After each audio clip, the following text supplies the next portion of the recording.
Morning student, this is your 12th class chemistry and we were discussing lesson number 3 electrochemistry. इसमें हमने last time discuss किया था equivalent conductance and molar conductance और अभी हम discuss करेंगे कि डाइल्यूशन क्या, इफेक्ट ऑफ डाइल्यूशन. ठीक है, डाइल्यूशन किस चीज़ पर? On conductance.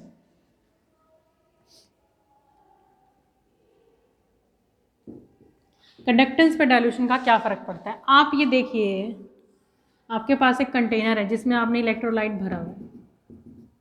इलेक्ट्रोलाइट क्या होता है? आयनिक सॉल्यूशन होता है. वाटर के अंदर हमने आयन डिजोल्व कर रखे हैं. मान लो ZnSO4 का है. इसमें Zn क्या है? प्लस का.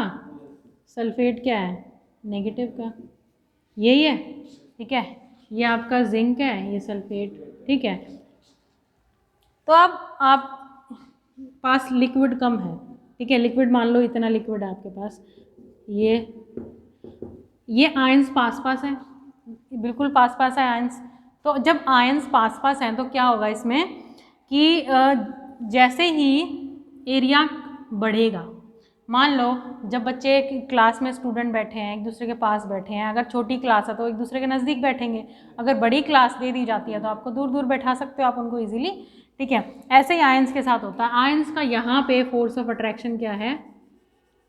फोर्स ऑफ अट्रैक्शन ज़्यादा है. यहाँ पे फोर्स ऑफ अट्रैक्शन ज़्यादा है. आयंस जो हैं एक दूसरे के नज़दीक हैं. ठीक है, तो आयंस जब एक दूसरे के नज़दीक हैं, एक दूसरे से जुड़े हुए हैं, तो वो आयंस जब फ्री नहीं है तो अपने इलेक्ट्रॉन कैसे देंगे? वो आयंस जब फ्री नहीं है तो वो इलेक्ट्रॉन कैसे देंगे? मूव कैसे करवाएंगे? कंडक्शन लो होएगी. ठीक है, तो डाइल्यूशन का मतलब हमने इसमें पानी ऐड कर दिया, पानी डाल दिया इसमें, ये इतना पानी हो गया. अब क्या हो गया? ये जिंक बह करके यहाँ आ गया. ठीक है, यहाँ आयंस दूर दूर हो गए. आयंस दूर दूर हो गए तो उनमें फोर्स ऑफ अट्रैक्शन क्या हो गया? कम हो गया. ठीक है, तो यानी कि आयंस दूर हो गए, इलेक्ट्रॉन फ्री हो गए, इलेक्ट्रॉन अच्छे से मूव करेंगे, तो डाइल्यूशन पे बेसिकली कंडक्शन जो है वो इंक्रीज होता है.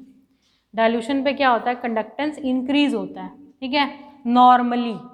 लेकिन जब हम बात करते हैं वीक इलेक्ट्रोलाइट और स्ट्रॉन्ग इलेक्ट्रोलाइट की, जब हम बात करते हैं वीक और स्ट्रॉन्ग इलेक्ट्रोलाइट की, नॉर्मली क्या देखा हमने कि डाइल्यूशन पे कंडक्टेंस क्या बढ़ता है आपका?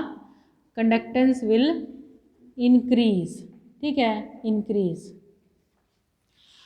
अब देखिए, दो केस होते हैं आपके. एक होता है वीक इलेक्ट्रोलाइट,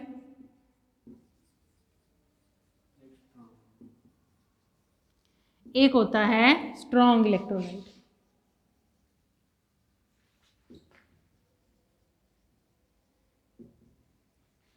अब वीक इलेक्ट्रोलाइट और स्ट्रॉन्ग इलेक्ट्रोलाइट होता क्या है? वीक मतलब कि जो डिसोसिएट नहीं हो पाएंगे इजीली. जैसे मान लो आपके पास एसिटिक एसिड है. ठीक है, ये एक लिक्विड में डिसॉल्व किया है हमने, वाटर में डिसॉल्व कर लिया सपोज. इसके कितने लिए हमने? 10 मोल लिए, 100 मोल्स लिए. ठीक है, इसके 100 मोल्स लिए हमने. 100 में से सिर्फ 10 मोल ही क्या हुए? डिसोसिएट हुए. क्या हुए? सिर्फ 10 मोल ही डिसोसिएट हुए. 90 जो क्या रह गए? अनडिसोसिएटेड रह गए. ठीक है, 90 हो गए अनडिसोसिएटेड रह गए. अब क्या होता है, अगर आप स्ट्रॉन्ग इलेक्ट्रोलाइट में क्या होता है? जैसे आपका NaCl है, स्ट्रॉन्ग इलेक्ट्रोलाइट है. ठीक है, इसमें क्या होता है, अगर हमने 100 मोल लिए हैं ना NaCl के और उसे वाटर में हमने डिसॉल्व किया है, इसको भी यहाँ हमने वाटर में डिसॉल्व किया था, तो क्या होगा? इसके 100 के 100 ही ब्रेक हो जाएंगे. 100 के 100 टूट जाएंगे इसके. ठीक है, डिसोसिएट हो जाएंगे. मतलब जो इलेक्ट्रोलाइट कंप्लीटली टूट जाए आयंस में, the electrolyte which get completely dissociate into ions is known as strong electrolyte. और जो कम टूटता है, ठीक है, यानी कि इसके आयंस कम बनेंगे, तो वो वीक इलेक्ट्रोलाइट है. अब स्ट्रॉन्ग इलेक्ट्रोलाइट में कंडक्शन ज़्यादा होगी, वीक में, स्ट्रॉन्ग में ज़्यादा होगी कंडक्शन. अब इसमें तो जितने टूटने थे अपने आप टूट गए नॉर्मल कंडीशन में, लेकिन वीक इलेक्ट्रोलाइट में नहीं टूटे, 90 बचे हुए तोड़ने. ठीक है, अब स्ट्रॉन्ग इलेक्ट्रोलाइट में अगर हम और पानी ऐड करेंगे, और तो टूटने के लिए है ही नहीं उसके पास, टूटेंगे कहाँ से? ठीक है, तो स्ट्रॉन्ग इलेक्ट्रोलाइट पे डाइल्यूशन यानी कि वाटर ऐड करने का नो इफेक्ट। स्ट्रॉन्ग इलेक्ट्रोलाइट पे डाइल्यूशन का कोई भी इफेक्ट नहीं होता। लेकिन जब वीक इलेक्ट्रोलाइट है उसके केस में क्या होता है, ध्यान से देखो, 90 एक्सक्यूज मी 90 बच्चे हैं अनडिसोसिएटेड, 90 बच्चे हैं अनडिसोसिएटेड, आप उसमें वाटर ऐड करे जा रहे हैं, CH3COH ये है ना, ये ब्रेक होके ये बनाता है, ठीक है। 90 इसमें अनडिसोसिएटेड बच्चे हुए हैं, वाटर ऐड करा है हमने इसमें, और वाटर ऐड करे जा रहे हैं हम इसमें, ठीक है। ये हमने इसको पूरा भर दिया पानी से, तो पानी क्या करेगा, इनको तोड़ने की कोशिश करेगा, तो जो affect of dilution on weak electrolyte है, यहाँ पर वीक इलेक्ट्रोलाइट में जब हम डाइल्यूशन करते हैं, यानी वीक इलेक्ट्रोलाइट में जब हम सॉल्वेंट ऐड करते हैं तो क्या होता है, कंडक्टेंस विल इंक्रीज, कंडक्टेंस क्या हो जाएगी, बढ़ जाएगी, कंडक्टेंस क्या हो जाएगी, बढ़ जाएगी, ठीक है। तो यहाँ पर डाइल्यूशन करने पर कंडक्टेंस बढ़ती है वीक इलेक्ट्रोलाइट में, लेकिन स्ट्रॉन्ग इलेक्ट्रोलाइट पे कोई फर्क नहीं पड़ता इस चीज़ का। क्यों? क्योंकि वहाँ पर तो ऑलरेडी आपका क्या है, आपका सारे के सारे आयंस डिसोसिएट हो चुके हैं, ठीक है। लेकिन वीक इलेक्ट्रोलाइट में ऐसा नहीं है, वीक इलेक्ट्रोलाइट में आयंस बचे हुए हैं जिनको टूटना है, और इसी बेस पे आपका जो ऑस्टवोल्ड लॉ है ऑस्टवोल्ड लॉ इक्विलिब्रियम चैप्टर में किया था आपने 11th क्लास में, क्या था आपका, तो यहाँ पर क्या आ गया, आपका मेन कंक्लूजन क्या निकला, यहाँ पर अफेक्ट क्या है डाइल्यूशन का, वीक इलेक्ट्रोलाइट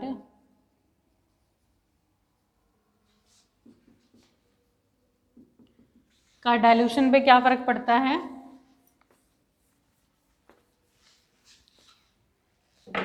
वीक इलेक्ट्रोलाइट में dilution increase, conductance increase,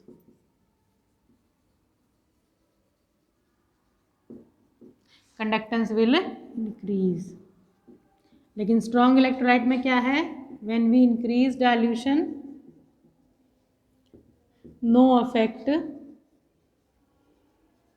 on strong electrolyte, no effect on conductance.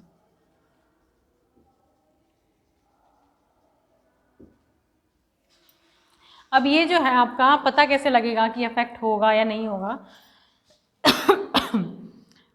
Normally ये ऑस्टवोल्ड लॉ ने एक फॉर्मूला से बताया था, प्रूफ किया था, ये किसने, ऑस्टवोल्ड लॉ। उसने क्या बोला था, अल्फा क्या है, डिग्री ऑफ डिसोसिएशन, अल्फा क्या है, degree of dissociation, K by C, K क्या है आपका, इक्विलिब्रियम कांस्टेंट, K क्या है आपका, इक्विलिब्रियम कांस्टेंट है, ठीक है। अल्फा डिग्री ऑफ डिसोसिएशन मतलब कितना टूट सकता है, वीक इलेक्ट्रोलाइट का डिग्री ऑफ डिसोसिएशन कम होता है, ठीक है, वीक इलेक्ट्रोलाइट का डिग्री ऑफ डिसोसिएशन कम होता है, स्ट्रॉन्ग इलेक्ट्रोलाइट का ज़्यादा होता है, ठीक है। तो जब हम क्या कर रहे हैं यहाँ पे, कॉन्सेंट्रेशन, मैंने क्या बताया था, जब हम सोल्यूट की अमाउंट बढ़ाते हैं तो कॉन्सेंट्रेशन बढ़ा रहे हैं, सॉल्वेंट की अमाउंट बढ़ा रहे हैं तो डाइल्यूट कर रहे हैं, मतलब पानी ऐड कर रहे हैं तो मतलब कॉन्सेंट्रेशन कम कर रहे हैं, तो जितनी कॉन्सेंट्रेशन कम होगी उतना ही क्या होगा, अल्फा बढ़ेगा। अल्फा क्या है, डिग्री ऑफ डिसोसिएशन, मतलब डिग्री ऑफ डिसोसिएशन बढ़ेगा। ये सिर्फ अप्लाई होता है वीक इलेक्ट्रोलाइट पे, ये रूल सिर्फ वीक इलेक्ट्रोलाइट पे ही अप्लाई होता है, क्योंकि डिग्री ऑफ डिसोसिएशन बढ़ेगा, मतलब डिग्री ऑफ डिसोसिएशन का मतलब क्या है, आयंस टूटेंगे, आयंस टूट रहे हैं, यहाँ पर CH3COOH ब्रेक होकर के CH3COO नेगेटिव और H पॉजिटिव में कन्वर्ट हो जाएगा, ठीक है। ये आयंस बनेंगे आपके यहाँ पर नेगेटिव पॉजिटिव आयन। तो वीक इलेक्ट्रोलाइट पे क्या है, डिग्री ऑफ डिसोसिएशन, ये कितने टूटेंगे, जितनी की डाइल्यूशन बढ़ेगी। तो ये प्रूफ करता है ऑस्टवॉल्ड लॉ कि वीक इलेक्ट्रोलाइट में डाइल्यूशन बढ़ाने से कंडक्टेंस बढ़ता है। वीक इलेक्ट्रोलाइट में डाइल्यूशन बढ़ाने से क्या होता है, कंडक्टेंस बढ़ता है। लेकिन स्ट्रॉन्ग इलेक्ट्रोलाइट पे कोई फर्क नहीं पड़ता, क्योंकि डिग्री ऑफ डिसोसिएशन तो 1 होता है इसमें। क्यों? क्योंकि जितने आयन थे उतने के उतने टूट गए, 1 आ गया इसका आंसर। ठीक है, जितने आयन थे उतने के उतने टूट गए। लेकिन इसमें ऐसा नहीं होता, इसमें तो जितने आयन थे उसमें से सिर्फ 10 ही टूटे हैं। तो इसमें degree of dissociation less than 1 आता है हमेशा। ठीक है, तो इसमें तो 1 है डिग्री ऑफ डिसोसिएशन, तो इस पर कोई फर्क नहीं पड़ेगा कॉन्सेंट्रेशन का, लेकिन वीक पे पड़ेगा। ठीक है, तो ये था आपका effect of dilution on conductance. अगर आपसे पूछा जाए effect of dilution on conductance क्या है, तो आप बताएंगे कि इफेक्ट कैसे करता है स्ट्रॉन्ग इलेक्ट्रोलाइट में और वीक इलेक्ट्रोलाइट में, और ये फॉर्मूला करेंगे आपको। ठीक है, यहाँ तक आपको रिवाइज करना है। Thank you and have a nice day.